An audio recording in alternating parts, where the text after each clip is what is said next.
बरसोदा नगर में आमजन की परेशानियों को देखते हुए आज एक और टीकाकरण केंद्र खोला गया, जिसमें लोगों के लिए टीकाकरण शुरू कर दिया गया है। पहले जिन बरसोदा मंडी वासियों को टीकाकरण के लिए तपती गर्मी में 2 किलोमीटर दूर चलकर बरसोदा गांव में जाकर टीकाकरण करवाना पड़ता था, वे सभी अब बरसोदा मंडी में ही टीकाकरण करवा सकेंगे। क्षेत्रीय विधायक ने कुछ दिन पूर्व ही बरसोदा के आरोग्य में टीकाकरण केंद्र का शुभारंभ किया था, जहां मौके पर ही पूर्व सरपंच श्याम गुर्जर ने आम जनता को बढ़ती गर्मी से राहत देने के लिए बरसोदा मंडी में भी टीकाकरण केंद्र खोलने की मांग की थी, जिसके परिणाम स्वरूप आज से आंगनवाड़ी केंद्र में टीकाकरण शुरू कर दिया गया है। स्वास्थ्य विभाग सुपरवाइजर सियाराम पाटीदार ने बताया कि आज दोपहर तक कुल 101 टीके लगाए जा चुके हैं, जिसमें 45 वर्ष से ऊपर आयु वर्ग के 49 पुरुष व 52 महिलाओं के टीके लगाए गए। इस उप टीकाकरण केंद्र में कुल 10 लोगों का स्टाफ है, इसमें 3 नर्स, 4 आंगनवाड़ी कार्यकर्ता, 2 बीएलओ व 1 सुपरवाइजर हैं। बरसोदा मंडी से ब्यूरो रिपोर्ट कपिल चौहान। अब बरसोदा मंडी के अंदर भी टीकाकरण केंद्र बन चुका है। पहले बरसोदा जाना पड़ता था यहाँ के निवासियों को। किस तरह से आम नागरिकों को सुविधा मिलेगी? आम नागरिकों को पूरी तरह से सुविधा हो गई। नहीं तो उनको गाड़ी से, बाइक से या बस से जाना पड़ता वहाँ पे। इससे बड़ी दिक्कत होती थी।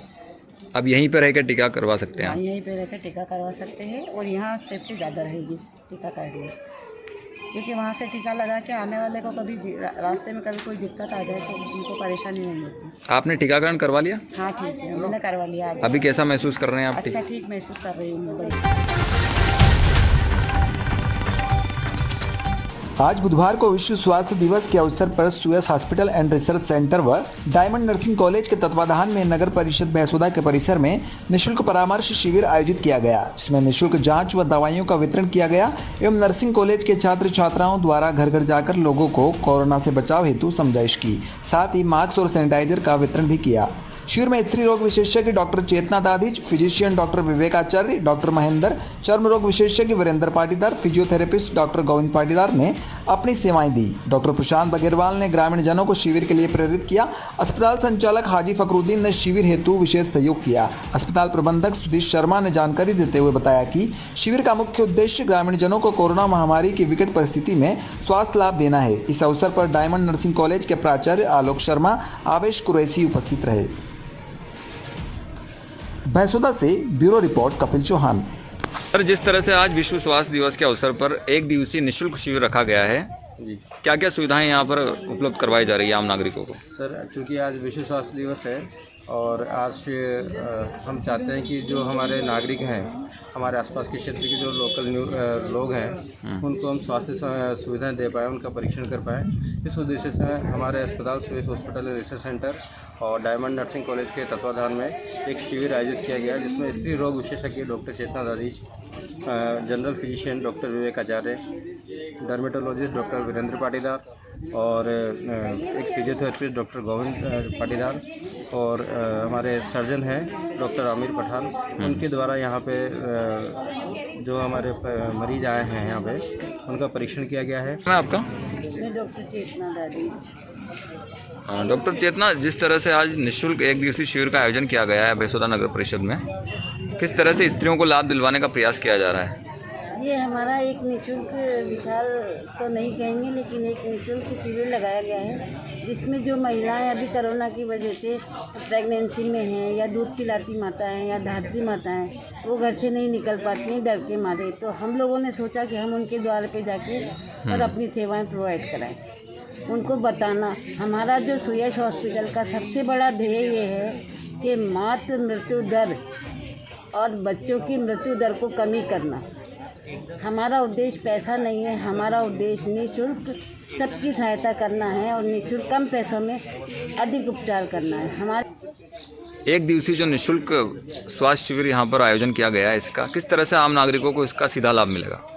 सीधा लाभ इसलिए मिलेगा कि अभी जब से कोरोना काल चल रहा है तो आम जन इस बात से चिंतित और भयभीत हैं कि अगर वो हॉस्पिटल की तरफ अगर जाते हैं तो उन्हें और भी कई बीमारियों से वो शिकार होने का उनको पूरा चांस होता है।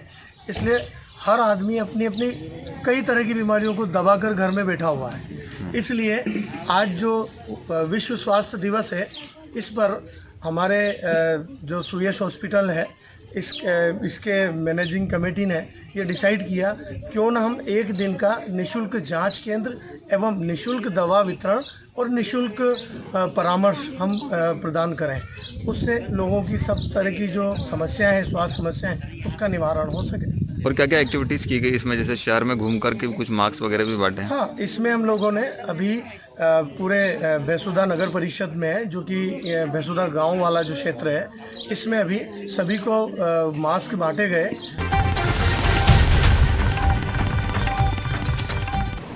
चैत्र माह के कृष्ण पक्ष की दशमी तिथि के दिन दशा माता का पूजन महिलाओं ने विधि विधान से किया। दुलंडी से चल रहा दशा माता कथा मनोरथ पीपल पूजा के साथ पूर्ण हुआ।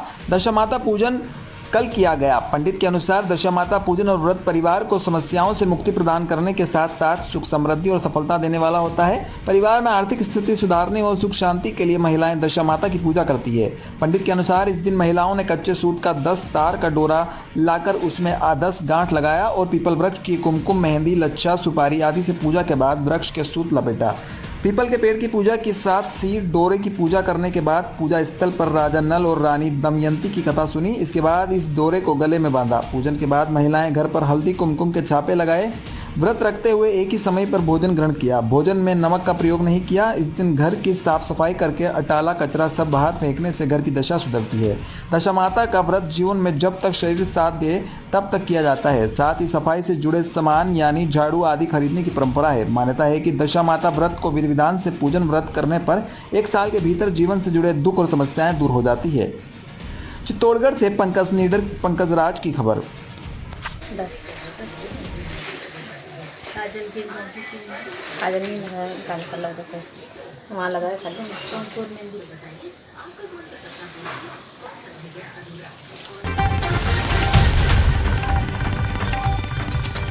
क्षेत्रीय विधायक एवं कैबिनेट मंत्री हरदीप सिंह डंक मंगलवार कल शाम को शामगढ़ पहुंचे, जहां बस स्टैंड शिव मंदिर से भाजपा नेताओं के साथ पैदल निकलते हुए हरदीप सिंह डंक ने राहगीरों व दुकानदारों से मास्क लगाने की अपील की। इस दौरान कुछ बच्चों को हरदीप सिंह द्वारा मास्क पहनाया गया। नीम चौक आड़ा बाजार में मंत्री हरदीप सिंह ने संबोधित किया। रास्ते में माइक के माध्यम से भाजपा नेताओं द्वारा मास्क लगाने की अपील चलती रही। इस दौरान कई भाजपा नेता, कार्यकर्ता एवं प्रशासनिक अधिकारी मौजूद रहे। मंदसौर से ब्यूरो रिपोर्ट, पंकज नीडर। प्रधानमंत्री जी मोदी साहब और शिवराज सिंह जी चौहान और पूरी सरकारें जहाँ जहाँ देश की है वो इससे चिंतित है। जो दूसरा लहर जो चली है, इसका मानना है कि वो बहुत ही खतरनाक, और इसको जो मजाक में ले रहा है शायद वो नादानी कर रहा है। एक दौर पे अपन ने बहुत हद तक कंट्रोल करा था, पर लगातार जो दूसरा दौर आया है वो खतरनाक आया है। इसमें मालूम भी नहीं पड़ता और एकदम अटैक करता है ये कोरोना। और कई जो अपन ने अभी देखे आंकड़े, तो मध्य प्रदेश के, छत्तीसगढ़ के, महाराष्ट्र के, मध्य प्रदेश में तो अभी फिर भी कंट्रोल कर रखा है। महाराष्ट्र के और गुजरात के जो अभी आंकड़े मैंने आज ही हमारी मीटिंग हुई है उसमें देखे हैं, तो चिंताजनक है। आज हमारी जवाबदारी बनती है, सरकार अपना काम कर रही है, पर प्रत्येक व्यक्ति की भी जवाबदारी बनती है कि अपन अपने परिवार से प्यार करें, अपने गाँव वाले से, अपने शहर वाले से, अपने देश को प्यार करते हों तो वैक्सीन का उपयोग जरूर करें। और अगर इससे यह रोजगार चालू रखना है, क्योंकि अपन लॉकडाउन इसका हल नहीं है, लॉकडाउन होने के कारण कई बेरोजगारी फैलती है और फैल रही है।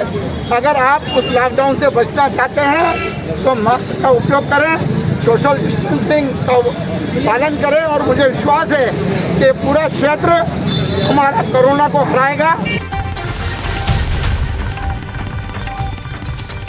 झालावाड़ जिले की डग पुलिस को मोबाइल और नकदी लूट के मामले में बड़ी सफलता हासिल की है। लूट के आरोपियों को मध्य प्रदेश के सुसनेर से गिरफ्तार किया है, जिसमें एक आरोपी फिलहाल फरार चल रहा है।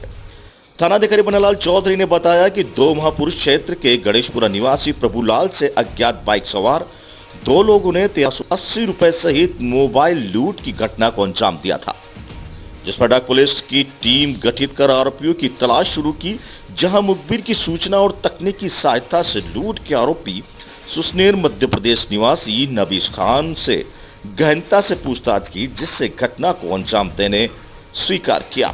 वहीं उसके साथी का नाम अकलाक निवासी मोड़ी थाना सुसनेर बताया, जिसकी तलाश पुलिस कर रही है। पुलिस के अनुसार आरोपी से पुलिस पूछताछ कर रही है, जिसमें और भी चोरी की वारदातों का खुलने की संभावना है। डग से सुनील निगम की रिपोर्ट। बताए सर, क्या मामला है?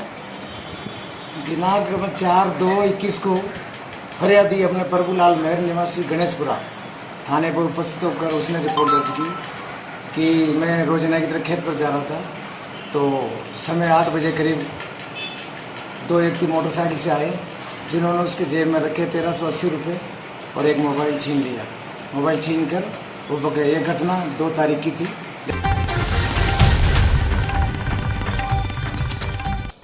250 महिला पुरुषों को लगा कोरोना वैक्सीन, 110 लोगों की हुई कोरोना जांच। पालिका अध्यक्ष ने भी पहली बार लगाया टीका। भवानी मंडी के राजकीय सामुदायिक स्वास्थ्य केंद्र पर कोरोना महामारी की रोकथाम के लिए लगाई जा रही वैक्सीन के चलते करीब 205 महिला पुरुषों को वैक्सीन लगाई गई। वहीं बढ़ते हुए संक्रमण के चलते करीब 110 लोगों को कोरोना सैंपल लिए गए। वहीं इस कोरोना टीकाकरण की पालना करते हुए पालिका अध्यक्ष कैलाश बोरा व पालिका अभियंता देवमित्र कानून को भी पहला वैक्सीन टीका लगाने सामुदायिक स्वास्थ्य केंद्र पहुंचे, जहां पर भी उनको वैक्सीन लगाई गई। भवानी मंडी से कपिल चौहान की रिपोर्ट। सेलाकुई नक्सली हमले में हुए शहीदों को कैंडल मार्च निकालकर दी श्रद्धांजलि। सेलाकुई में बीजापुर के कुसमा में नक्सलियों द्वारा किए गए हमले में शहीद हुए 22 जवानों को श्रद्धांजलि देने के लिए कांग्रेस के प्रदेश सचिव व पूर्व राज्य मंत्री अकील अहमद के नेतृत्व में गणतंत्र में सेलाकुई जमनपुर चौक में शहीद स्मारक तक पदयात्रा करते हुए कैंडल मार्च निकाला गया। इस दौरान अकील अहमद ने कहा कि एक ओर हमारे देश के जवान शहीद हो रहे हैं और देश के प्रधानमंत्री अपने चुनाव प्रचार में व्यस्त हैं। उन्होंने कहा कि नक्सलवाद हमारे देश की दीमक की तरह चाट रहा है। उन्होंने कहा कि नक्सली हमले के दौरान सीआरपीएफ का एक जवान जिसकी पहचान राकेश्वर सिंह मनहास के नाम से हुई है, जो अब तक लापता है। राकेश्वर सिंह के परिवार की ओर से पीएम मोदी से अपील की गई कि तुरंत सरकार की तरफ से अभी तक कोई भी अधिकारी बयान सामने नहीं आया है। अकील अहमद ने कहा है कि अब तक हमारे देश के जवान इसी तरह शहीद होते रहे तो सरकार को नक्सलियों के विरुद्ध कड़ी से कड़ी कार्रवाई करनी चाहिए। इस दौरान कैंडल मार्च में जगदीश शर्मा, सैयद अहमद, हुसैन रिजवान, नाजिम, नदीम, दर्शन शर्मा, रियाजुद्दीन, रोहित वर्मा, सोहेब, शमशाद, मेहताब, शकील, मेहरबान, अशरत खान, इकबाल, अलियम, यूसुफ, मंजीत, जोगिंदर, नाजिम, शमशाद आदि लोग उपस्थित थे। सेलाकुई से मनोज कुमार की रिपोर्ट।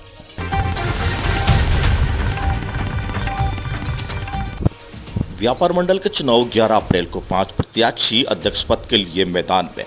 सेलाकुई व्यापार मंडल के चुनाव 11 अप्रैल को महामंत्री निर्विरोध चुना जाने के बाद अब अध्यक्ष पद पर 5 प्रत्याशी मैदान में हैं, जिसमें अध्यक्ष पद पर सुधीर रावत, मनोज कुमार, चैतन्य, अनिल गौड़, अरुण थापा, संजय गर्ग प्रत्याशी हैं। अब देखना यह है कि व्यापारी किसकी झोली में डालते हैं अपना कीमती वोट। अध्यक्ष पद पर 5 प्रत्याशी लगे हैं जोरों शोरों से प्रचार प्रसार में। इसके लिए 11 अप्रैल को अध्यक्ष पद के लिए चुनाव होंगे। आपको बता दें कि उसी दिन परिणाम घोषित कर दिए जाएंगे। व्यापारियों को मिलेगा एक नया अध्यक्ष। देहरादून से सेलाकुई संवाददाता मनोज कुमार की रिपोर्ट।